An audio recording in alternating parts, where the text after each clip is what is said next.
Alberto Silva entrevista a los protagonistas de nuestro tiempo. Puntos de vista. Radiografías de nuestra gente.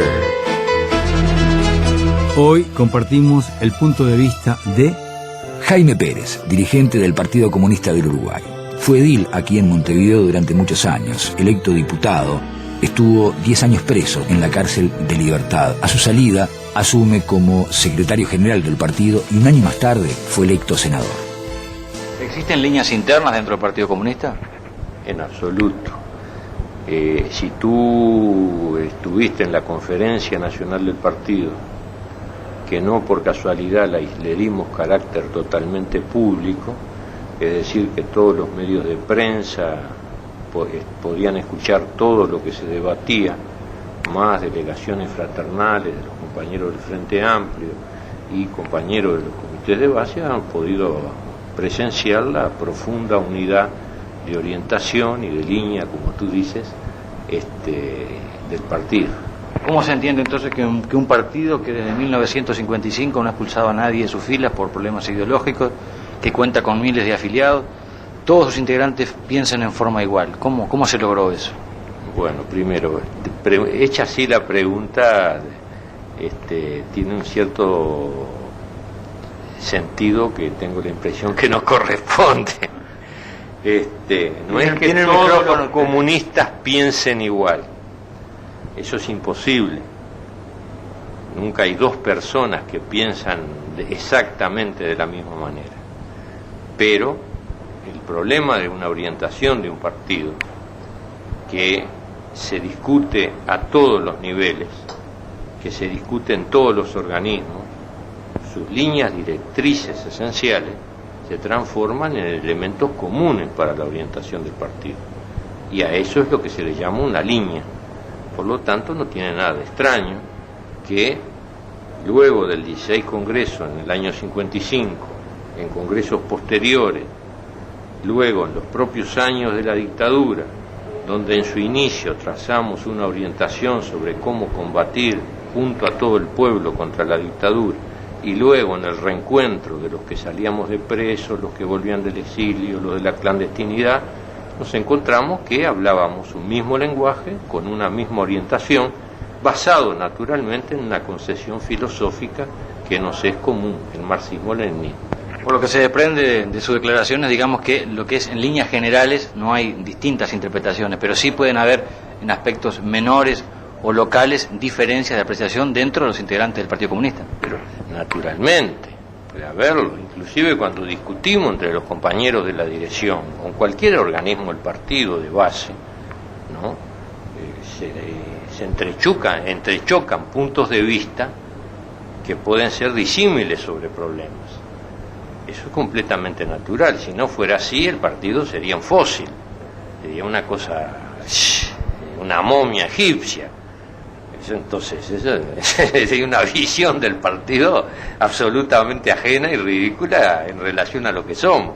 No, ese es el problema. Al contrario, discutimos entre nosotros, discutimos ardorosamente, examinamos los problemas, uno opina de una manera, otro opina de otro, el de más allá, y entre todos intervenimos, y el resumen de toda la discusión es lo que conforma un punto de vista común en relación a la orientación. ¿Por qué la juventud comunista no usa como antes masivamente la camisa roja? Bueno, yo creo que hay dos elementos sustanciales. Un elemento, primero que vos sabés que cara la tela, ¿sabes? Pero no, dejémosla aparte. No, porque los muchachos han pensado que no es necesario un elemento de uniformización cuando se sale de una dictadura donde justamente el sello característico de la misma era, si bien de otro color, vamos a ser justos, y por lo tanto justamente los compañeros con buen criterio en nuestra opinión para no dar idea de algo en cierto modo regimentado. Eso no quiere decir que sea un pecado que tal o cual grupo considere que tiene que tener una camisa de determinada color, ¿no? Ese es otro problema, pero en este momento por lo menos se está razonando así por parte de los muchachos de la juventud. Ahora, a su vez, como hay compañeros de la juventud que tenían camisas del tiempo pasado, frente a determinados acontecimientos, las usan como una cosa natural. ¿Cómo ve el Partido Comunista este llamado a diálogo de parte del gobierno? ¿Es serio este llamamiento? Bueno, nosotros pensamos que todo intento por que las fuerzas políticas lleguen a acuerdos en relación a los graves problemas que tiene planteada la República, siempre hay que partir de la base de que son ideas serias. A pesar de la CONAPRO fracasada, por ejemplo. A pesar de la CONAPRO fracasada, a pesar de los diálogos interrumpidos durante el año 85, en razón de que, independiente de todas esas interrupciones, lo que importa acá no es solo la propuesta del presidente de la República para la búsqueda de un acuerdo, sino el hecho de que a partir del 84 el general Sereni planteó a nombre del Frente Amplio con toda claridad que era imposible resolver los problemas de la República si no era sobre la base de la concertación, movilización y negociación. Y en este sentido, naturalmente, el Frente tiene una actitud positiva en cuanto a conversar en la búsqueda de soluciones a los problemas. Acá hay que decir lo siguiente, que plantearnos, por ejemplo, bueno, pero las otras fracasaron, es colocarnos en una actitud negativa. ¿Por qué? Porque el problema, naturalmente, las otras fracasaron no por culpa del Frente Amplio, pero el problema no es echarse culpas mutuamente, el problema es ver la gravedad de los problemas y comprender que soluciones es preciso encontrar. Ahora, distinto es si estas se van a encontrar con facilidad, ese es otro problema. En este sentido, si me preguntan, ¿usted es optimista? Bueno, ¿usted es pesimista? Yo digo que no soy ni optimista ni pesimista. Yo estoy con el compañero Sereni y el Frente Amplio en cuanto a la necesidad de entablar el diálogo. Preferiríamos que el diálogo se hiciera en torno al conjunto de los grandes problemas que tiene el país, que comprendería naturalmente los temas de la política económica, de la deuda externa, de un auténtico proyecto de refinanciación de endeudamiento interno, en fin, de un conjunto de temas que no quiero gastarte los minutos. Pero si eso es posible, muy bien. Si eso no es posible, quizás en cambio sea posible tomar un conjunto de temas que de todas maneras son de interés, que apunten a la reactivación económica de la industria, del agro, de la pecuaria, que faciliten los elementos de resolver los temas de la salud, de la enseñanza, del salario, de la desocupación, de la jubilación, es decir, que si bien no resuelvan de conjunto los problemas del país, sin embargo, faciliten los elementos de que sectores de la población puedan verse aliviados en la carga que supone llevar la presente situación del país. Ahora bien, naturalmente, nosotros tenemos soluciones, cuando digo nosotros me refiero al Frente, no solo al Partido Comunista, sino al Frente Amplio, soluciones que facilitarían un cambio de las estructuras de la República, que posibilitarían soluciones de fondo, pero comprendemos que para eso es necesario la unidad del pueblo, pero también es necesario que el Frente esté en el gobierno. Ahora, esa perspectiva de gobierno del Frente Amplio va a ser, nosotros pensamos, con la perspectiva del 89. Pero mientras tanto nosotros no podemos decirle a la gente, no solo a los Frente Amplistas, sino a los blancos, a los colorados, miren señores, tenemos soluciones efectivas, esperen a que pasen los 4 años. No, la gente tiene que comer hoy, tiene que vivir hoy, tiene que pagar el alquiler hoy, tiene que atender su salud hoy, tiene que enseñar, hacer que sus hijos puedan ir a acceder a la educación hoy. Entonces, hoy tenemos también soluciones. que no son las finalistas del frente, sino que son intermedias que posibiliten con el Partido Nacional, con la Unión Cívica y también con el partido de gobierno encontrar caminos para resolver los problemas. ¿Esto será posible? Bueno, querido mío, de la semana que viene o la otra te digo cómo va la cosa, pero ese es el ánimo que hay. Usted tocaba el tema del año 1989. ¿Usted qué será, candidato a diputado o a senador en esa fecha? Bueno, eso no lo decido yo. Ahora, si es por mi gusto, no sería ni candidato. O sí, en fin, porque para nosotros candidato supone a todas las obligaciones que ya tenemos, más obligaciones, ¿entiendes? Pero en política en este país, naturalmente lo natural sería que dirigentes de los partidos estuvieran en el Parlamento. Así es la política en este país. Si ello no es así ahora, es porque en la elección, tú conoces, hubo sectores del Frente Amplio que no pudieron participar como tales.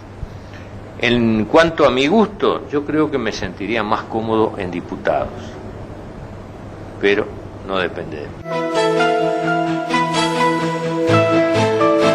Estamos escuchando la charla que mantuviera Alberto Silva con el dirigente del Partido Comunista del Uruguay, Jaime Pérez. ¿Por qué hay tanta diferencia de matiz y de inserción entre los distintos partidos comunistas de América Latina? ¿Sabés lo que pasa? Yo soy comunista, no soy un comunistólogo. Tenés que tener en cuenta que no hace tanto que salí del penal, ¿sabes? Que hace un año y poco. Que al salir me encontré con toda la vorágine de la lucha política y social y todo lo demás. Pero había diferencias que se mantenían, perdóneme que lo corte Jaime Pérez, desde antes que usted estuviera detenido. Por ejemplo, usted recordará cuando Ernesto Che Guevara decide ir a Bolivia, los partidos comunistas de América Latina toman distintas actitudes. La del Partido Comunista Uruguayo fue muy distinta, por ejemplo, a la del Partido Comunista Argentino y el brasilero. Bueno, es cierto que nosotros fuimos solidarios con el Che plenamente, como lo hemos sido siempre con la Revolución Cubana y con el compañero Fidel Castro.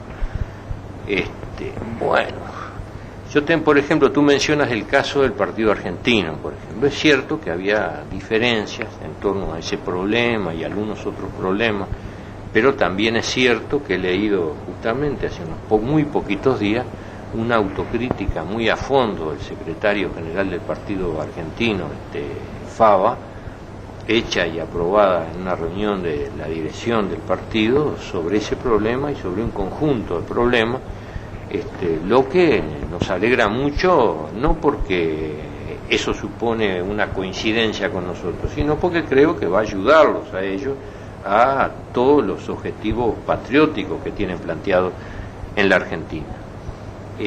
Ahora, en relación con... Nosotros tenemos relaciones muy buenas con todos los partidos. Y las tenemos primero porque no tenemos ningún sentimiento de superioridad que no corresponde entre compañeros de lucha. Tenemos nuestra experiencia, hemos tenido tenemos nuestros resultados, somos muy respetuosos de la actitud de cada uno de los partidos comunistas del continente. Pensamos que cada uno de los partidos conoce la realidad en que están inmersos y nosotros no podemos de ninguna manera conocerla como la conocen ellos. Por lo tanto, no nos colocamos en un dómine que da línea para aquí, para allá, para el otro lado, que no corresponde. Ya bastante trabajo tenemos con orientarnos entre nosotros acá adentro. Y bueno, pero yo creo pero no me alarma. Dificultades, problemas, en un movimiento tan vasto y en una situación tan particular como la de América Latina, tan oprimida por el imperialismo, pero simultáneamente con Cuba, con Nicaragua, con una situación en la cual se hacen todos los esfuerzos para restablecer la libertad y la democracia en Chile, en Paraguay. Pensamos que naturalmente puede conllevar interpretaciones diferentes. No nos quita el sueño, te aclaro. ¿Puede un comunista no ser ateo, digamos, por ejemplo, ser cristiano? Bueno, yo lo plantearía de otra manera. Yo diría que un cristiano puede hacerse comunista, perfectamente. En ese sentido, hay compañeras, principalmente, en el caso de nuestro partido, se da compañeras de fábrica, obrera, que vienen al partido y plantean si el hecho de ellas ser creyentes, eso es un obstáculo para el ingreso al partido. Y le hemos dicho que no, en absoluto. Nosotros tenemos una concesión filosófica, ¿no? Pero si hay gente del pueblo que es creyente y simultáneamente en la lucha política comprende que somos para ellos una perspectiva y solicitan la afiliación, no tenemos ningún problema en que se afilien al partido, no hay ningún tipo de impedimento en este sentido. Bueno, y naturalmente no de ahora solo, independiente que durante los años de la dictadura yo pienso que la Iglesia jugó en muchos sectores un papel positivo, sin duda positivo, ¿no? Diríamos, no solo la Iglesia católica, ¿no? También los sectores de iglesias protestantes jugaron un papel positivo y una cosa muy unida y mancomunada entre creyentes, no creyentes, de todo el pueblo, una cosa formidable, que también ya venía un poco de los últimos años previos a la dictadura. Y a mí me parece que sería importante que esto se continuara procesando en nuestro pueblo, independiente que es un pueblo que no tiene exactamente las mismas características que, por ejemplo, el de Brasil o de otras zonas, que inclusive el argentino, ¿no? Pensemos un instante, todavía el Estado junto a la Iglesia. El Estado está junto a la Iglesia, o mejor dicho, la Iglesia está junto al Estado en la Argentina, ¿no? Cosa que aquí la separación data ya de muchas décadas.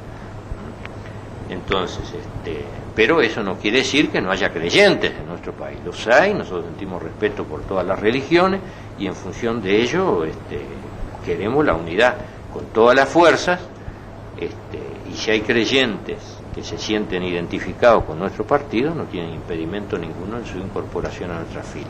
¿Qué opina de la televisión democrática, donde aparecen constantemente seriales de televisión, donde, bueno, son presentados espantosos, terribles agentes comunistas internacionales enfrentados a rubios y valientes defensores de la libertad? Bueno, yo creo que, claro, eso es constante y va en aumento, le digo, porque claro, no veo mucha televisión. Es constante y va en aumento. Claro, yo te diría, yo te preguntaría, ¿quiénes son los dueños de los canales? Y te contesto qué es lo que dan, ¿entiendes? Ahora, forma parte de todo un conglomerado ideológico, ¿no? Yo, una de las cosas que más me golpeó cuando recién salí del penal fue los elementos de violencia en la televisión. Realmente me impactó, ¿no? Yo creo que es una cosa permanente, bastante tendenciosa. También es cierto, porque la verdad es la verdad, ¿no? Que no en la cantidad que nosotros quisiéramos, pero en una situación que es muy diferente a la que había antes de la dictadura, ahora hay determinados canales que han dado posibilidades a la presencia de comunistas, incluso, o en el caso del movimiento sindical, un juego en cuanto a elemento informativo mucho más variado de lo que había antes. Ahora, eso no quita que luego de los informativos te dan las seriales esas, y bueno, pensamos que no ayudan a la conformación, a la educación, diríamos, del pueblo, que además ese tipo de cosas le hacen mucho daño a los niños, ¿no? Pero bueno, tendrán que cambiar muchas cosas en el Uruguay para que también eso comience a cambiar. ¿Quién es el responsable, a su juicio, del anticomunismo aquí en Uruguay? Bueno, el responsable es siempre el imperialismo. Y no es porque sea una muletilla nuestra, sino porque el imperialismo, y más en esta época de Reagan, ¿no? colocan su acento y toda su política y su batería propagandística, ideológica, etcétera, en el anticomunismo, y son durante muchos años, estoy hablando de antes de la dictadura, habíamos constatado cómo determinada gente en determinados diarios recibía el pago del encargado de, no me acuerdo si era de la UCIS o en fin, el que vendría a ser el cultural de la embajada yanqui, que trabajaba con determinadas personas para que sacaran determinados materiales macarrónicos contra los comunistas. Entonces, y yo creo que eso no se ha modificado, me refiero en cuanto a que el imperialismo es el introductor principal de los elementos anticomunistas. Ahora, creo que en eso también juega subjetivismos, prejuicios, también acumulados en muchos años, y entre otros de los propios 11 años de la dictadura, porque es cierto que mucha gente después terminó por no creer determinadas cosas, pero eso no quiere decir que si durante 12 años, dinar por medio, cadena y cadena y cadena y cadena y cadena, que eso no haya dejado una huella. Alguna vez lo dije que el que camina por la playa con los pies descalzos cree que sale con los pies limpios, no percibe que se va impregnando de pequeños granitos de arena. Y bueno, el anticomunismo es eso. A su juicio, a partir de 1955, digamos que es la fecha donde comienza una nueva etapa, por decirlo de alguna forma, el Partido Comunista, ¿cuál sería su mayor logro y su mayor yerro hasta nuestros días? Bueno, yo creo que su mayor logro fue justamente el 16 Congreso, porque fue, diríamos, para decirlo en una frase, el Congreso de la modernización del partido y de su inserción en la problemática real, uruguaya y latinoamericana, y la capacidad para comenzar a realizar transformaciones en los hechos. Te podría decir que simultáneamente lo fue también esta última conferencia nacional, pero como es más fresca, creo que no hace falta fundamentarlo esto. Nuestro yerro principal, yo creo que estuvo principalmente en una insuficiente preparación para el enfrentamiento a la dictadura. No es que nosotros no previéramos que podía ocurrir, preveíamos que podía ocurrir. No es que no tuviéramos una preparación ideológica, la teníamos, y fruto de ello fue el comportamiento de tantos compañeros en la tortura. Pero lo que es cierto es que pagamos un precio muy duro. Y si bien se paga siempre precio quien lucha, y más cuando lucha contra una dictadura fascista, pero fue un precio un poco excesivo. Si nos hubiéramos preparado mejor, quizás podíamos haber luchado en mejores condiciones sin tener que haber pagado un precio tan doloroso. La charla fue con Jaime Pérez, ex secretario general del Partido Comunista del Uruguay.